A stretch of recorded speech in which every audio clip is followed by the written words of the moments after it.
Bipolar is a very common phrase used in American society to usually describe a very moody person. I have decided to learn about bipolar disorder to see the facts and if it is an accurate phrase that we use. Bipolar disorder is also known as manic depression. It is a mental health condition that causes extreme mood swings like we have associated with it, but what we don't know is the specifics of it other than that there is high highs, which is actually called mania or hypomania, and low lows known as depression. Mania or hypomania is the high part of bipolar disorder. They have the same symptoms but are very different. Mania is more severe and causes more noticeable problems. It may also trigger a break from reality, which is called psychosis, and may sometimes even cause hospitalization. And if it is not treated, it can last up to 3 months. Here are some symptoms of mania and hypomania, like jumpiness and euphoria, which means an exaggeration of well-being and self-confidence. Another common symptom is distractedness. The difference between them is that mania lasts longer than hypomania and has a more serious impact on someone's life and can sometimes even cause hospitalization, whereas hypomania only causes a slight change in function and mood of a person. The other part of bipolar disorder is depression. For someone with bipolar disorder, they have to have at least 5 of these symptoms to be categorized as a depressive period, and these symptoms can become very dangerous and can even cause suicidal thoughts. When we think of bipolar disorder, we think of mood swings, but in reality, you rarely see the mood swing occur. It may happen only a few times a year, but when it happens, it is between the manic or hypomanic and the depressive periods. There is 3 types of bipolar disorder. Bipolar 1 is a major manic phase that is clear because the person's behavior and moods are extreme and quickly escalate out of control. It might also be followed by either hypomania, which means a lower, less severe high, or depression. Bipolar 2 is more common and is the opposite of bipolar 1. They never have a manic episode and without treatment can become severely manic or depressed. The other type of bipolar disorder is cyclothymic, which means the hypomanic or depressive periods last for at least 1 to 2 years, but are less severe.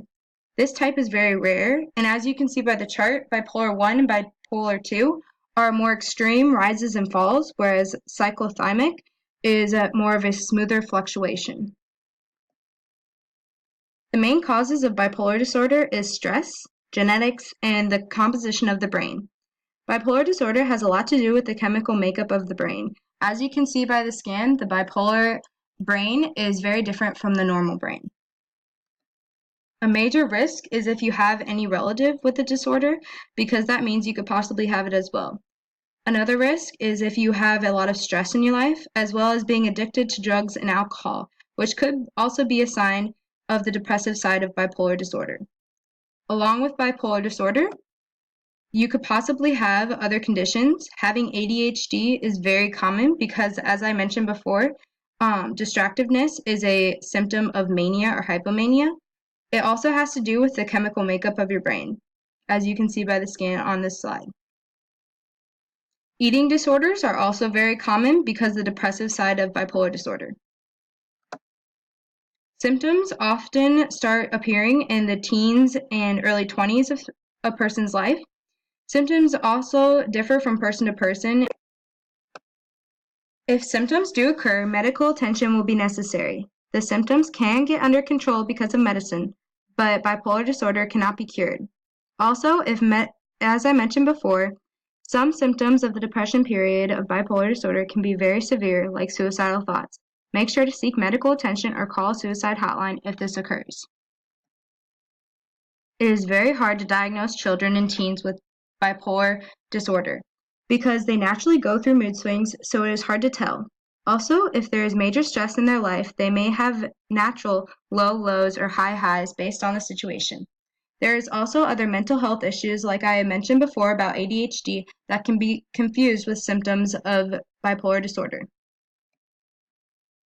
There is about 2.4% of the world that actually has bipolar disorder, and of that, the U.S. has the highest lifetime rate.